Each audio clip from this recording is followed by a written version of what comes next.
Hi, Paul. Hi, Kirsty. How are you? I'm very well. Thanks for joining me today. And That's my pleasure. for those of you listening, Paul is an experienced CFO with a strong background working in life science and medical technology companies. And Paul, you actually get the accolade of being the CFO who stretches my intellectual mind the most. Oh, well, thank you very much, Kirsty. I'm not sure how to respond to that. I thought I'd just let you know that today. No pressure then. No pressure. I'm conscious you currently wear a couple of hats, really, but your day job is being the CFO of an early stage medical and veterinary device company, isn't it? And you are That's right, yeah. Sizable charity as well, but that's not necessarily the day job. No, I do that for fun. Fabulous. We might, if we have time, which I suspect we won't, we might be able to touch on that. But why don't you kick off by just telling us how this crisis is affecting you? Well, it's been quite interesting. I think there's a danger whenever something big happens, every company says, well, it's absolute carnage out there, but we're all right. And I think possibly slightly unusually this time round, everyone said, no, actually, we've all got big problems. Mm-hmm. Having said that, we are in one or two sort of interesting sort of places at the moment with our company. We've just completed a fundraise, so that does give us a strong balance sheet. And it's a bit late now, although I think some of the listed companies are doing this. Most people, it's a bit late to repair your balance sheet. But it is a lesson that a good, strong balance sheet is never a bad idea. The main activity of the company at the moment is development, and that carries on as normal. We've sent people home. We've got a rota so that everybody has a day when they're allowed into the office. There's only 6 of us, so we can accommodate that. So people can come in and use 3D printers, use the tools we've got in the office if they need to. And other than that, I think 2 smaller effects that we've seen. That there's a project that we've put on ice because market conditions are just not right. And that's fine, that the market will still be there when things return back to normal. But we've also seen, interestingly, just the acceleration of some of our sales. We've got a device that is very well adapted for telemedicine, and this is something that people are waking up to very rapidly. So that's life at Epipole at the moment. It was nice to hear, something positive as well, in the fact that it has had a positive impact on sales, albeit there's other challenges as well. I think so. I think you've got to be careful. I think there's a lot of stuff on LinkedIn, isn't there, about how people are helping the NHS, and I think you need to be very careful you don't sound and don't appear to be opportunistic. Mm-hmm. We've been big believers in telemedicine for a long time. This is a trend within the health sector, and I think current circumstances are going some way to accelerating those trends. Mm-hmm. Health buyers tend to be on the cautious side because obviously they don't put things in unless they're confident they can work. But I think that there's been an acceleration of development within the health sector. Mm-hmm. So what's actually keeping you awake at the moment? I would honestly say nothing. I sleep fine.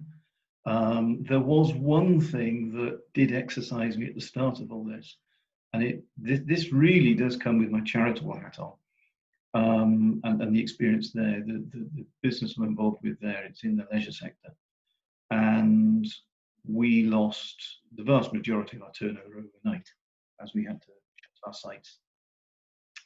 And so as a director, you immediately think about wrongful trading.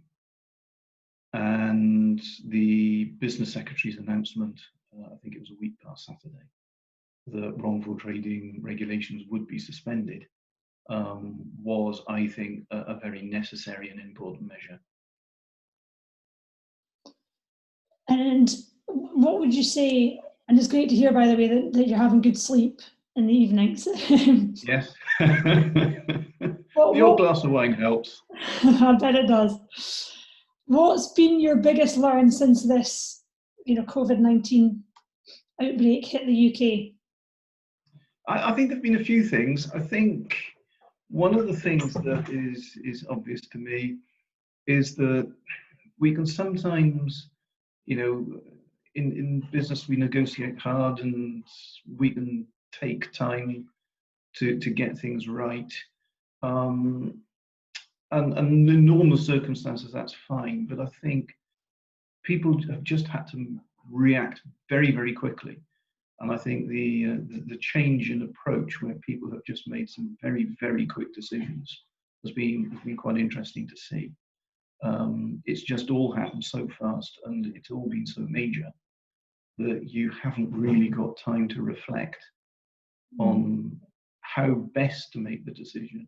You just have to make a very good decision quickly.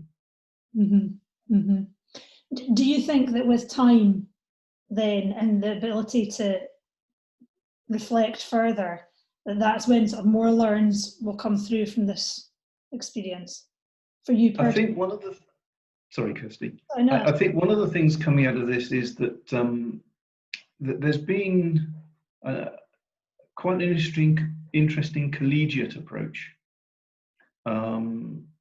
And some of that's been sort of quite formal, and you look at the supermarkets and the suspension of competition law that actually allows them to work together to a degree, in the national interest. And again, one or two of my experiences where we've been talking to important business partners, and I think whereas historically people might have sort of negotiated their position hard, I think there's just been a recognition we're all in this together and we just need workable solutions quickly. Mm-hmm. And so I think collegiate stuff, I've actually sort of enjoyed working in that environment. Mm-hmm. Whether it'll last when things get back to normal, we shall see. Well, that brings me nicely on to my next question about things coming back to sort of normal. If you were to look into your crystal ball, what do you think will be different in the business world once we've all come through this? So looking ahead, I think there's a couple of things. The first thing is that I think resilience is going to be higher up people's lists. If you look at the food supply chain, there's little margin for error. And I think people will just be thinking, well, is that a great place to be? And I think the second thing is getting back to the medical industry. As I said, I see the acceleration of some trends, and I think the one around telemedicine, for example, but also around using more flexible kit. These are things that I'm sure are now here to stay. Mm-hmm. I did wonder myself, actually, whether how businesses have the obligatory fire alarm drill, once or twice a year. Mm-hmm. Will we be wanting to have the contingency plan drill regularly following what we've learned from this crisis? I think so. I mean, a good example, medical devices is the talk of the steamy at the moment. So, suddenly my world is to the fore. And there seems a very obvious sort of shortcoming in that any medical device has to go through, quite rightly, rigorous testing before it's allowed onto the market. And suddenly people are woken to the fact you can't just design a ventilator today and have it in production tomorrow. Why there wasn't the blueprint for a basic ventilator that could then be sort of given to people like Rolls-Royce and said, this is already market approved, now just make the thing. I think, maybe that's the benefit of hindsight, but that kind of resilience planning, then I think we need to be doing a lot more of it. Mm-hmm. Mm-hmm. So what one piece of wisdom or words of positivity would you like to share with your peers? Well, I think, as the finance director of a range of sort of early stage companies that are routinely cash strapped until the day that the fundraise happens, it is actually remarkable how little you need to survive on. And also, I think as finance directors, we always put plans together where we play down the upsides, and we think the negatives are always going to be very real. And so, although we might view those as base case, normally we're secretly hoping that things will be a bit better. And I think that it is amazing how long businesses can actually hang on in there, as long as real focus is paid to cash. Well, you said something very inspiring to me the other day along those lines. You say many inspiring things. But I took a lot away from the fact that you're right. A lot of businesses will be working out, worst case scenarios, which is the right thing to do. You need to do that as well, and I have to have a number of scenarios.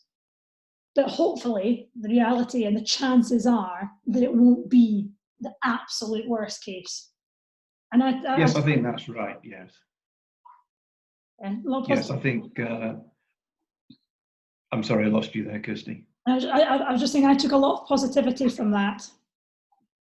Yes, I think I can think of one or two businesses I've been involved with where before the fundraise, we'd spend month upon month of flying under bridges, and you have to hope and work to make sure that the odd sort of dribbles of cash do come in, and they do.